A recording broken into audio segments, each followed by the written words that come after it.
கர்நாடகத்தின் புதிய முதலமைச்சராக பொறுப்பேற்றுள்ள டி.கே. சிவக்குமாருக்கு தமிழ்நாடு முதலமைச்சர் ஜோசப் விஜய், கன்னியாகுமரி நாடாளுமன்ற உறுப்பினர் விஜய் வசந்த் உள்ளிட்டோர் வாழ்த்து தெரிவித்துள்ளனர்.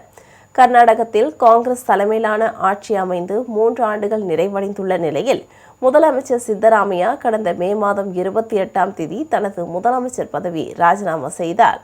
இதனையடுத்து துணை முதலமைச்சராக இருந்த டி.கே. சிவக்குமார் அம்மாநிலத்தின் புதிய முதலமைச்சராக பொறுப்பேற்றுக் கொண்டார்.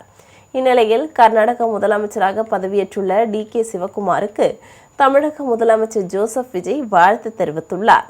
இதேபோல் கன்னியாகுமரி நாடாளுமன்ற உறுப்பினர் விஜய் வசந்த் வெளியிட்டுள்ள எக்ஸ் பதிவில் கர்நாடக மாநிலத்தின் முதலமைச்சராக பொறுப்பேற்றுள்ள டி.கே. சிவக்குமாருக்கு வாழ்த்துக்கள் என்று தெரிவித்துள்ளார். அடிமட்ட தொண்டரிலிருந்து மாநிலத்தின் மிக உயர்ந்த பதவி வரை ஒவ்வொரு காங்கிரஸ் தொண்டரும் பெருமிதம் கொள்ளும் தருணம் என்று குறிப்பிட்டுள்ளார்.